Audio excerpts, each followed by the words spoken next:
The amount of time that have been involved is 40 years at a minimum. I still refer to it to this day as it's our community powwow. Well, I've never said we're the biggest, we're the best, we're just doing. It started off as a youth enrichment powwow to honor and provide something for the Denver Indian youth, and it's continuing, with that focus. It's never been about big prize money. It's been more about retaining the culture and the traditions of the whole people that, live in Denver. Not only that, it has expanded so that we cover not only the adjacent states, but a great deal of the states around there. It's looked at as, the beginning of the powwow season. Back about 20 years ago, I was 12 or 13 years into emceeing for the people. Was doing a lot of different stuff at home. My call to fame at that time, I was doing a little bit of the Seminole Tribe of Florida stuff. And Grace said, do you want to come and work for us or not? I always wonder what it was of why, but I never asked. So I just figured it was an opportunity. And 20 years later, I'm still here. So I must be doing something right. I don't know. It all starts as a volunteer. I know a number of years ago, I had volunteered to assist when, at the old Indian Center in Denver, and that's where Denver March Powwow originated from. There on 16th and Gaylord. Was invited to help participate, and if I wanted to volunteer, I could volunteer for a couple hours. A couple hours turned into like 8 or 10 hours one evening and 8 or 10 hours the next evening, because I was always waiting for my replacement to come up. At that time, we had a number of different committees, and you progress through those of volunteering in different committees. I worked in the security committee, the feast committee of preparing food, and then I ended up with arts and crafts. That they were having some problems with the arts and crafts vendors, so I volunteered to help take care of that, and then I have been doing that continuously to this day. And during that period of time, after I was doing volunteer work, then I became a co-chair of the Denver March Powwow at that time. As it progressed, then the committee, as it was growing bigger and becoming more of a business operation, took on a corporate structure. And at that time, I got to be the president of Denver March Powwow. And I've been continuing on that basis since that time. So and I think it was estimated that the amount of time that have been involved is 40 years.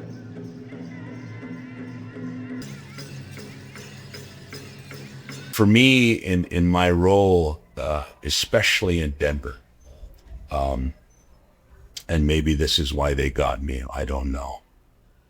It's not to be too overly smothering in culture, because you have a diverse audience. And it's not to be diversely against Indigenous people. It's to try to play the happy middle of both. Every day when I get up and pray, I tell Creator God that I'm glad that you let me wake up alive. And that today I will try to do better than I did the last day. I've been busy filling up pages. I hope to inspire them by thinking they can be able to do it, and I would like to be there and support them and help them throughout their journey also, and just show them that they're strong enough to be the Denver March Princess. I've been busy giving up silos, selling all the storage for cash. giving her the calls of the waters where it's a splash.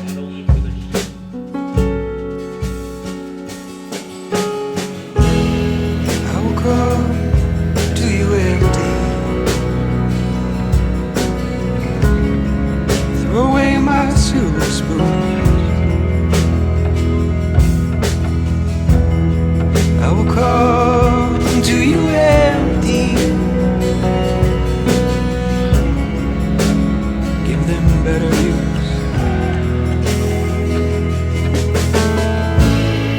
I see myself being able to be more independent and know more knowledge about our ways.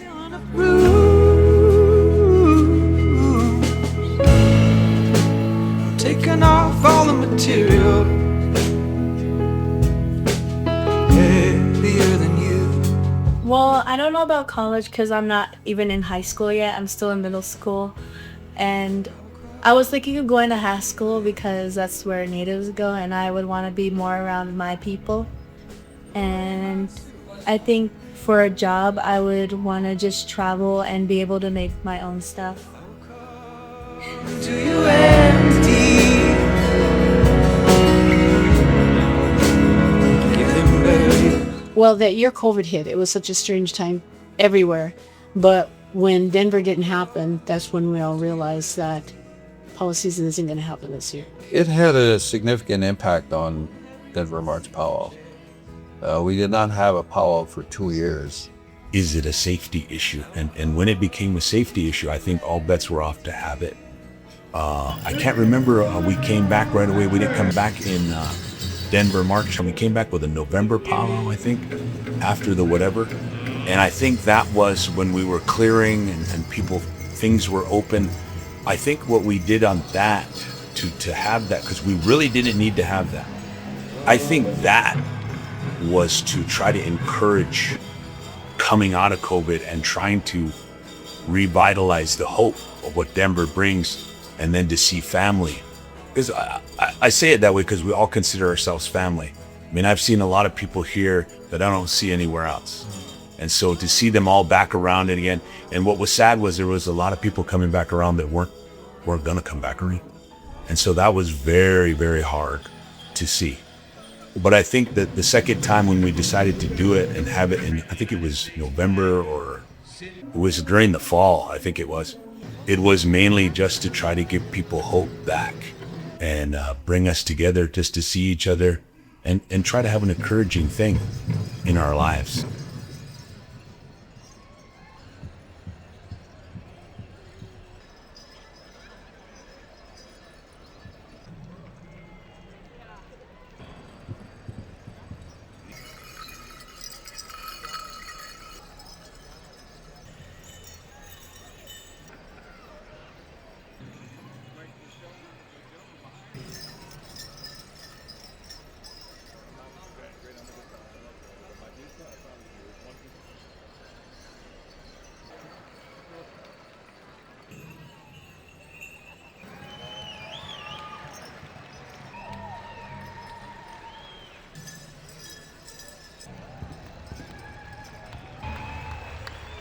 For Chico, out of the sadness of him losing his brother Jack, he brought me down into the arena and made me his brother.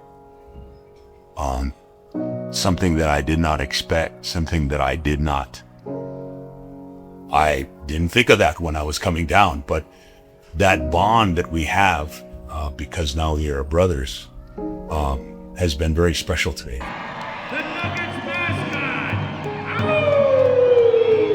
There was a year I lost my cousin, Kathy Ann Fire Thunder, and the powwow allowed us to have a memorial for her the following year. And it was a Fancy Shawl special.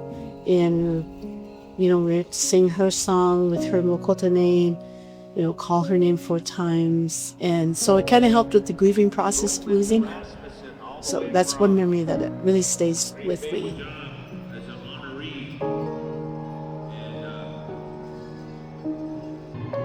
I think, there was like one thing that I think at the time we had 69 drums, this is something that's very, very significant. But you have a lot of different thoughts. You know, how do we get this much people in this place, in addition to all the dance floor, and try to make sure that everybody gets a chance to sing. Even if you sing one song, you know, you gotta sing your best.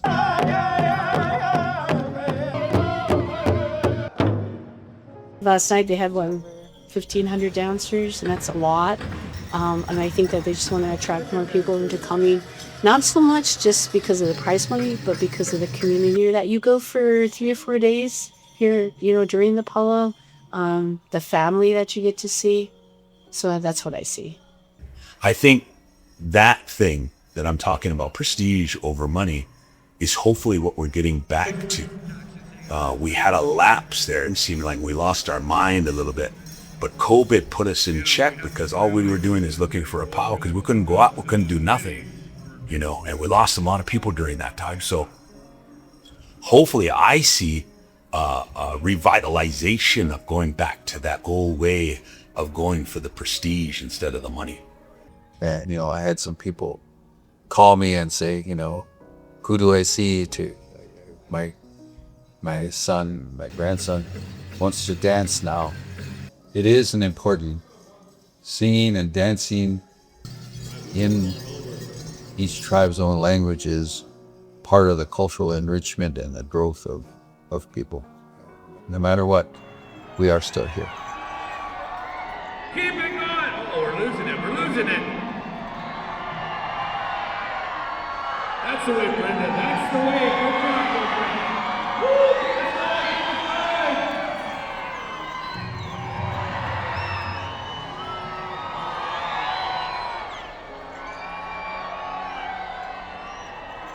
Keep it going. Keep it going. Keep it going. Keep it going.